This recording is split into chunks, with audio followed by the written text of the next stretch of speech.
उदय और इस मंच पर मौजूद सुबह का गर्मा गर्म जो अब शो होने जा रहा है, इसलिए मैं तमाम दर्शकों से कहूँगा कि तालियों को संभाल कर रखें।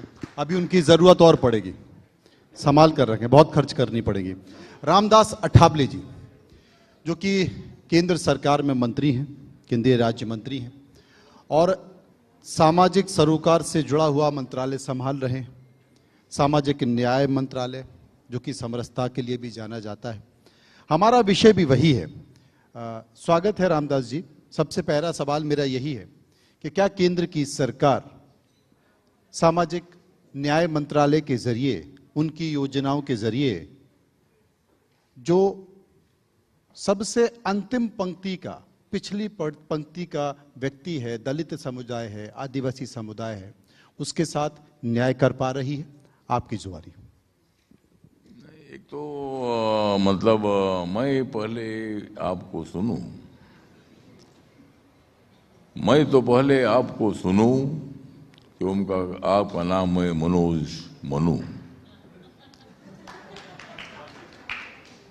तो सवाल आपने बहुत अच्छा किया है कि जो नीचे का आदमी है, नीचे के आदमी को ऊपर उठाने के लिए सरकार होती है, ऊपर के आदमी को नीचे लाने के लिए नहीं। तो नीचे का आदमी जब ऊपर आएगा तब यहाँ समानता आएगी। बाबा साहब अम्बेडकर जी ने बताया था कि सामाजिक समानता के साथ साथ आर्थिक समानता होनी चाहिए। हर आदमी को सामाजिक न्याय भी मिलना चाहिए, आर्थिक न्याय भी मिलना चाहिए। और अपने देश की जो आबादी 140 करोड़ है, उस आबादी के हर व्यक्ति को न्याय मिलना चाहिए।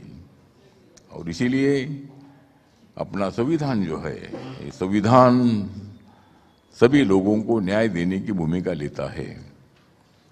माननीय नरेंद्र मोदी जी की सरकार जो है, सरकार सबका साथ सबका विकास।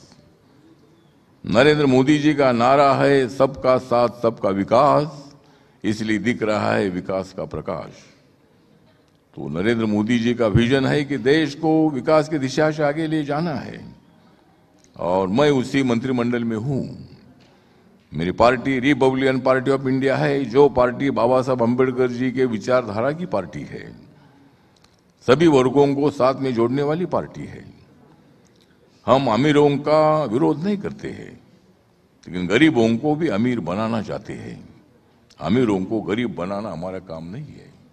इसीलिए जिस तरह हमारी सरकार प्रयत्न कर रही है, 10 सालों में 25 करोड़ लोगों को गरीबी रेखा के ऊपर लाया है। यहाँ जो महिलाएं, महिलाओं के लिए महिला आरक्षण बिल अनेक सालों से ऐसा ही पड़ा था। और आप लोगों को मैं याद दिलाना चाहता हूं कि डॉक्टर बाबा साहब अम्बेडकर जी जब पंडित जवाहरलाल नेहरू जी के मंत्रिमंडल में लॉ मिनिस्टर थे, तब उन्होंने हिंदू कोड भी लाया था। और वो हिंदू कोड इसलिए था कि सभी ब्राह्मण, क्षत्रिय, वैश्य, शूद्र, सभी जाति धर्म के महिलाओं पर अन्याय होता है और उनको न्याय मिलने के लिए बाबा साहब अम्बेडकर जी ने हिंदू को भी लाया था। लेकिन तब सभी पार्टी के सांसदों ने उसका विरोध किया था और इसीलिए वो बिल पास नहीं हुआ। इसीलिए बाबा साहब ने अपने मंत्रिपद का इस्तीफा दे दिया था। तो इसी तरह मतलब सबको न्याय देने के लिए सरकार कोई भी हो, लेकिन सभी लोगों को न्याय देने के लिए काम करना चाहिए, ऐसी हमारी भूमिका है। एक डायलॉग है, एक डायलॉग फिल्मों में आपने सुना होगा और वो डायलॉग है कि जमाना हमसे है, हम जमाने से नहीं। आपके बारे में कहा जाता है कि सरकार हमसे है, हम सरकार से नहीं। संसद में आपका एक भाषण हमने सुना था और भाषण देते समय आपने इस बात का जिक्र किया था कि राहुल जी यूपीए सरकार की नीतियों के बारे में कि देखिए आपकी नीतियां खराब हो गई हैं, इसलिए अब आपकी सरकार चली गई है, अब मोदी जी की सरकार आ गई है, इसलिए हम मोदी जी के साथ हैं। मोदी जी की सरकार अब है तो हम साथ हैं, कल आपकी सरकार आ जाएगी तो हम आपके साथ आ जाएंगे, लेकिन आपकी सरकार आने वाली नहीं है, इसलिए हम आपके साथ नहीं आएंगे। तो वो जो अंदाज है, वो अंदाज क्या था? अंदाजा नहीं, मतलब जिस तरह नीति जो राजनीति होती है, राजनीति में पॉलिटिकल निर्णय लेने का सबको अधिकार होता है जी। और ये बात सही है कि मैं कांग्रेस पार्टी के साथ था मैं 3 बार कांग्रेस पार्टी के अलायंस में मैं लोकसभा में चुनकर आया था। एक बार मुंबई से चुनकर आया था, 2 बार पंढरपुर से चुनकर आया था और शिरडी से मुझे हराया था। तो कांग्रेस पार्टी के साथ मैं जरूर था, लेकिन कांग्रेस पार्टी ने बाबा साहब अंबेडकर जी पर बहुत बार अन्याय किया। जिस बाबा साहब अंबेडकर जी ने संविधान देश को दिया, बाबा साहब अंबेडकर जी के समाज को गांव के बाहर रखकर अन्याय सहन करना पड़ता था। बाबा साहब अंबेडकर जी भी अनटचेबल की स्थिति में बहुत बड़े अपमानित हमेशा होते रहे थे, लेकिन उसके बावजूद भी जब संविधान उन्होंने लिखा तो बाबा साहब अंबेडकर जी ने सभी समाज को जोड़ने की भूमिका उसमें रखी थी। तो कांग्रेस पार्टी ने 1952 के चुनाव में लोगरो नाम का एक क्षेत्र था मुंबई में, वहां से बाबा साहब को हराया था। काजरोलकर नाम के एक दलित समाज के आदमी से उनको हरवाया था। 1954 में भंडारा में नागपुर के पास बाबा साहब अंबेडकर जी उपचुनाव में खड़े रहे, वहां भी बाबा साहब अंबेडकर जी को हराया था। और सेंट्रल हॉल में बाबा साहब की प्रतिमा नहीं लगाई थी। क्यों नहीं लगाई थी? तो वहां जगह नहीं ऐसा बोलती थी। लेकिन जब वीपी सिंह जी प्रधानमंत्री बने तब उन्होंने बाबा साहब की प्रतिमा सेंट्रल हॉल में लगाई। उसके साथ साथ बाबा साहब अंबेडकर जी को भारत रत्न भी नहीं मिला था, वीपी सिंह के टाइम पर वो मिला। तो कहने का मतलब इतना है कि जरूर मैं कांग्रेस पार्टी के साथ था।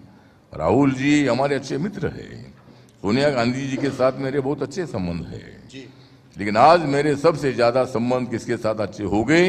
उनका नाम है नरेंद्र मोदी जी। क्यों हो गए? नरेंद्र मोदी जी के साथ मेरे संबंध अच्छे हैं। क्यों हो गए? कारण? लेकिन मुझे ये जो आपने मुझे मनोज जी पूछा है कि राहुल गांधी जी के बारे में मेरा कहना ये है कि राहुल गांधी जी ने अगर उनको अच्छा काम करना है, कांग्रेस पार्टी को मजबूत करना है, तो रोज नरेंद्र मोदी जी पर टीका टिप्पणी करना ठीक नहीं है। लोकतंत्र ऐसा होता है कि विरोधी दल और सत्ताधारी पक्ष मिलकर जो लोकतंत्र होता है। और कभी आप लोगों को भी सत्ता मिली थी, आप कई साल तक सत्ता में रहे थे। अभी नरेंद्र मोदी जी ऐसा एक मजबूत आदमी आया है कि जो आदमी 3 बार देश का प्रधानमंत्री बना है। और मैं डंके के चोट पर बताना चाहता हूं कि 2029 के चुनाव में भी नरेंद्र मोदी जी दोबारा चुनकर आएंगे और नरेंद्र मोदी जी पंडित जवाहरलाल नेहरू जी का रिकॉर्ड तोड़ देंगे और चौथी बार वो देश के प्रधानमंत्री बनेंगे, ऐसा मुझे पूरा विश्वास है। इसीलिए मैंने बोला था कि राहुल जी, आपके पार्टी में कुछ दम नहीं रहा है, आपके पार्टी में नहीं है कुछ दम, आपके पार्टी में नहीं रहा है कुछ दम, और मैं भी नहीं हूं कुछ कम। तो मैंने उनको बोला था कि भाई आपके पार्टी में दम नहीं रहा है। अच्छा, एक चीज बताइए, राहुल गांधी प्रधानमंत्री क्यों नहीं बन पाएंगे? कारण क्या है? कारण बता दीजिए। राहुल गांधी जी प्रधानमंत्री इसलिए नहीं बन पा सकते हैं कि मैं उनके साथ नहीं हूं। क्या? देखिए, रेणुका जी भी बैठी हैं, आपकी पुरानी सहयोगी हैं। मतलब उनके अंदर कोई कमियां हैं। लोग कहते हैं बहुत इनोसेंट हैं, बड़े अंदर से बड़े अच्छे हैं, उनको वो श्रूड पॉलिटिक्स नहीं आती है, वो जैसे हैं वैसे दिखते हैं। यही कारण है या प्रधानमंत्री बनने के या सरकार में नहीं आने के कुछ और कारण हैं? मुझे लगता है कि जब मैं कांग्रेस पार्टी के साथ था तब मुझे यूपीए के टाइम पर मंत्री नहीं बनाया था। मैं रिपब्लिकन पार्टी से मैं अकेला था, लेकिन मुझे इसलिए मंत्री नहीं बनाया था कि मैं अकेला हूं, ऐसा उनका कहना था। अच्छा। लेकिन मैंने बोला कि भाई मेरे साथ तो पूरे देश भर के लोग हैं, महाराष्ट्र के लोग हैं। हाँ। तो सोनिया गांधी जी को मैंने बताया था कि आदरणीय डॉक्टर मनमोहन सिंह जी को अपने प्रधानमंत्री बनाया है। हाँ। लेकिन मैंने ये बोला था कि शरद पवार को एक बार आपने प्रधानमंत्री बनाना चाहिए। हाँ। और आदरणीय मनमोहन सिंह साहब के बारे में उनके बहुत बड़ा रिस्पेक्ट है, बहुत बड़े इंटेलेक्चुअल आदमी थे, बहुत बड़े अर्थतज्ञ थे, रिजर्व बैंक के वो चेयरमैन भी रहे थे मुंबई में, और वो बहुत बड़े शांत स्वभाव के थे। तो उनको मौका दे दिया था। लेकिन मैंने सुझाव दिया था कि शरद पवार जी को कुछ दिन के लिए बनाओ और 2-2.5 साल के लिए राहुल गांधी को बनाओ, उनको थोड़ा एक्सपीरियंस आ जाएगा। लेकिन कांग्रेस का कहना ये था कि भाई हमारे पास मेजोरिटी नहीं है, जब मेजोरिटी आएगी तब उनको प्रधानमंत्री बनाएंगे। लेकिन अभी इतनी जल्दी संभव नहीं दिखता है। और मैं जब तक नरेंद्र मोदी जी के साथ हूँ तब तक ये नामुमकिन है। जब तक अठावले जी नरेंद्र मोदी जी के साथ हैं तब तक नामुमकिन है, और जब वो राहुल जी के साथ आ जाएंगे तभी ये संभव हो पाएगा। आपका कहने का मतलब ये है। अच्छा, विपक्षी नेता या विपक्षी पार्टियां बार बार सवाल देश की इकोनॉमी पर उठा रही है। वो कह रही हैं कि साहब ये कैसी इकोनॉमी है कि रुपया गिर रहा है और इकोनॉमी ऊपर उठ रही है, ये क्या समझ में नहीं आया। मुझे लगता है कि सवाल उठाना हर एक को अधिकार है। लोकतंत्र में सरकार पर अटैक करने का अपने को अधिकार भी है, लेकिन जब अच्छा काम होता है तो उसके लिए अच्छा बोलना चाहिए। सरकार अगर कोई एक आधा कानून बनाने के लिए बिल लाती है, जिस तरह महिला आरक्षण का बिल लाया, और कांग्रेस पार्टी सहित सभी पार्टियों ने एक मत उसको सपोर्ट किया था, तो जब ऐसी कुछ अच्छी बातें आती है तब वो सपोर्ट करने की आवश्यकता है। अब आपने मनोज इकोनॉमी का सवाल पूछा है, तो जब यूपी की सरकार थी तब अपनी इकोनॉमी नंबर 10 पर थी रिकॉर्ड में, हम नहीं बोलते हैं। और उसके बाद 10 साल के बाद अपने देश इकोनॉमी नंबर 5 पर आई, और अभी हमारी इकोनॉमी जापान नंबर 4 पर था तो हमारी इकोनॉमी 4 नंबर पर आई है। और एक साल के बाद चमत्कार देखो कि हमारी इकोनॉमी नंबर 3 पर आएगी। नंबर 1 पर अमेरिका है, नंबर 2 पर चाइना है, और नंबर 2 पर हम आएंगे। और हमारा विजन है कि 2047 तक जब देश की आज़ादी का शताब्दी महोत्सव मनाएंगे तब इंडिया की इकोनॉमी नंबर 1 पर आ सकती है, अमेरिका की जगह हम ले सकते हैं, ऐसा हमें पूरा विश्वास है। तो इसीलिए रिकॉर्ड में तो अपनी इकोनॉमी ऊपर है, अभी इकोनॉमी का कहीं से है ऐसा बोलते ठीक नहीं है जी। जरूर हमारा प्रयत्न है कि यहाँ के हर आदमी को न्याय मिलना चाहिए, और इसीलिए हमारी सरकार काम कर रही है। अब चूंकि आपके मंत्रालय की बात कर लेते हैं, आपके मंत्रालय में जब थावरचंद गहलोत साहब कैबिनेट मिनिस्टर थे सामाजिक न्याय अधिकारिता मंत्रालय के, उन्होंने एक प्रस्ताव तैयार किया था, और वो प्रस्ताव था प्राइवेट सेक्टर में आरक्षण का। सरकार का मानना था कि प्राइवेट सेक्टर में आरक्षण मिलना चाहिए। उस प्रस्ताव का क्या हुआ, क्योंकि थावरचंद साहब तो उसके बाद गवर्नर बने गए, चले गए, क्या उस पर सरकार विचार कर रही है? मुझे लगता है कि एक तो सरकारी उद्योग प्राइवेट हो रहे हैं, और इसीलिए शेड्यूल ट्राइब ओबीसी के तरफ से हमेशा मांग होती रही है कि सभी क्षेत्र अगर सरकार के प्राइवेट होते रहेंगे तो रिजर्वेशन पूरा कम हो जाएगा। इसीलिए जो सरकारी क्षेत्र प्राइवेट होते हैं उसमें रिजर्वेशन होना चाहिए। और प्राइवेट सेक्टर में रिजर्वेशन के लिए जब माननीय अटल बिहारी वाजपेयी जब देश के प्रधानमंत्री थे एनडीए के, तब उन्होंने कमेटी बनाई थी, और प्राइवेट सेक्टर में आरक्षण देने के बारे में थोड़ी चर्चा हुई थी। लेकिन वो जो प्रस्ताव अभी है, लेकिन अभी तक वो निर्णय नहीं हो पाया है। लेकिन अभी देखते आगे क्या होता है। लेकिन हमारी मांग है, मेरी मांग है as a Republican party of India के लीडर के नाते, हमारी मांग है कि भाई प्राइवेट सेक्टर में भी रिजर्वेशन मिलना चाहिए। और रिजर्वेशन के मुद्दे पर मैं बताना चाहता हूं कि मैंने बहुत बार संसद में मांग किया था कि शेड्यूल ट्राइब ओबीसी के आरक्षण को धक्का ना लगाकर सवर्ण समाज में भी इकोनॉमिकली बैकवर्ड क्लास की बहुत फैमिलीज है, उनके बच्चों को शिक्षा में नौकरियों में रिजर्वेशन मिलना चाहिए। और हमारे सरकार ने, माननीय मोदी सरकार ने 10% आरक्षण जो है इकोनॉमिक वीकर सेक्शन को दिया है। ये बात सही है, क्योंकि आर्थिक आरक्षण पर आरक्षण की बात उठ रही थी। क्रीमी लेयर जो है, क्या क्रीमी लेयर को आरक्षण से अलग करने की जरूरत आन पड़ी है? क्योंकि ये हो रहा है कि अभी भी दलित पिछड़ा समाज है, आदिवासी समाज है, उसको उतना लाभ नहीं मिल पा रहा है। तो जो आरक्षण का लाभ ले चुके हैं वो और आरक्षण का लाभ पीढ़ियों तक ले रहे हैं, दशकों तक ले रहे हैं, और जिन्हें आरक्षण का लाभ मिलना चाहिए वो अभी भी गांव में है, पिछड़े इलाकों में है।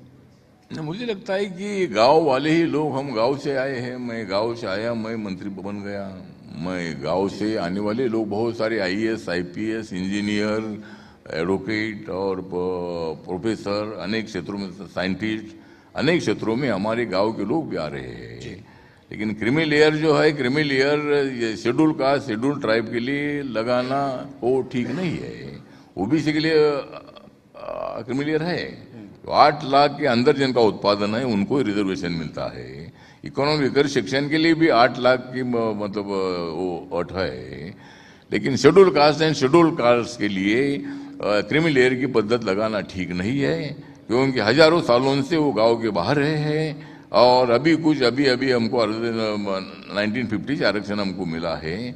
इसीलिए शेड्यूल कास्ट शेड्यूल ट्राइब के लिए क्रीमी लेयर की पद्धत लगाना ठीक नहीं है, इसका हम विरोध करते हैं। आपके पास सामाजिक न्याय अधिकारिता मंत्रालय है। मध्य प्रदेश में एक आईएएस हैं संतोष वर्मा, उन्होंने एक बयान दिया है। उन्होंने कहा है कि आर्थिक आरक्षण पर आर्थिक आधार पर आरक्षण तब तक नहीं होना चाहिए, या आरक्षण खत्म तब तक नहीं होना चाहिए जब तक कि कोई ब्राह्मण अपनी बेटी दलित को ना दे दे, या कोई ब्राह्मण की बेटी दलित के बेटे से संबंध ना बना ले, मेरे बेटे से संबंध ना बना ले। इस बयान को आप कैसे देखते हैं?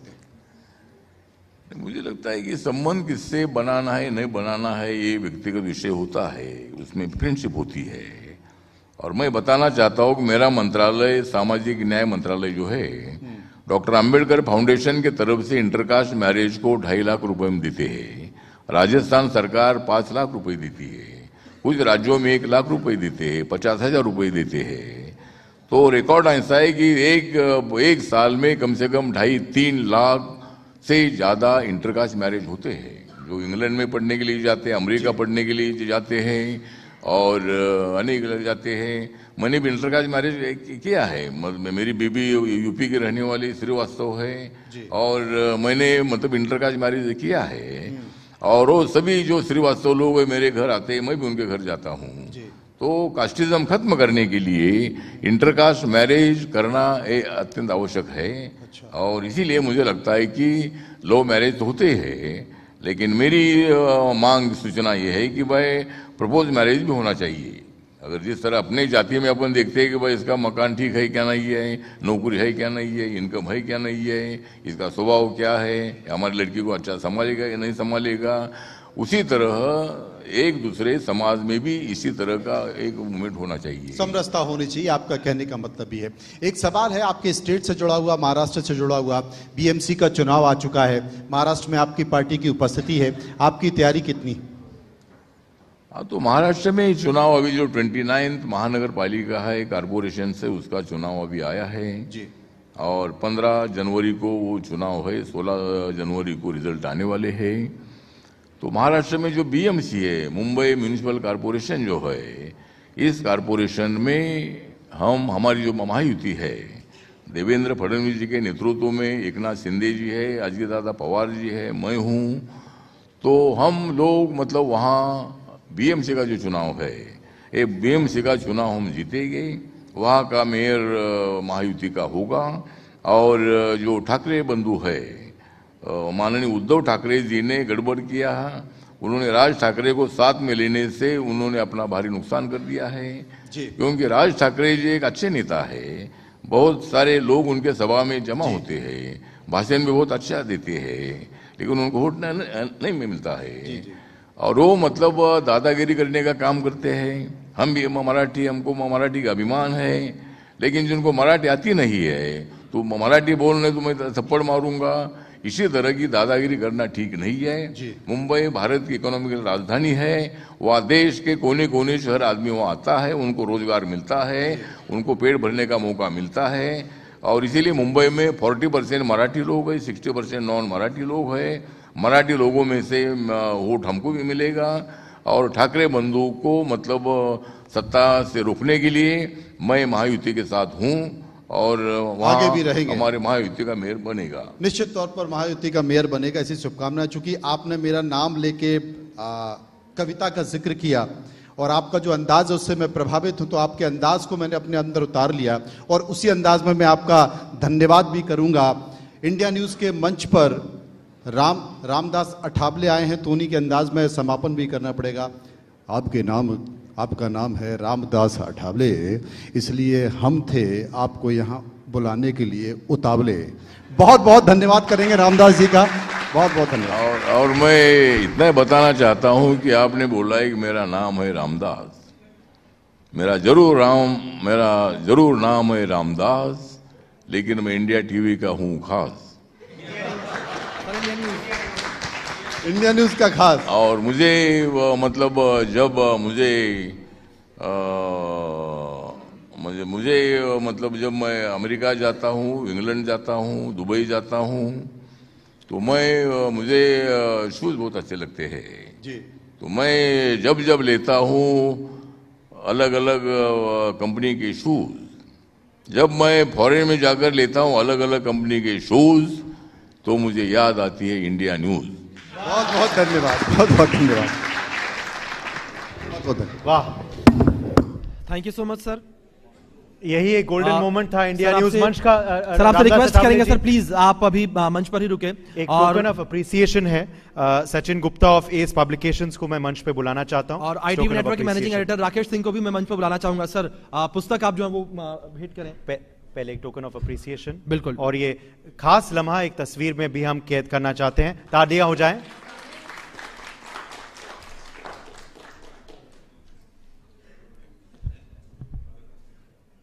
तो तालियां बजती रहनी चाहिए।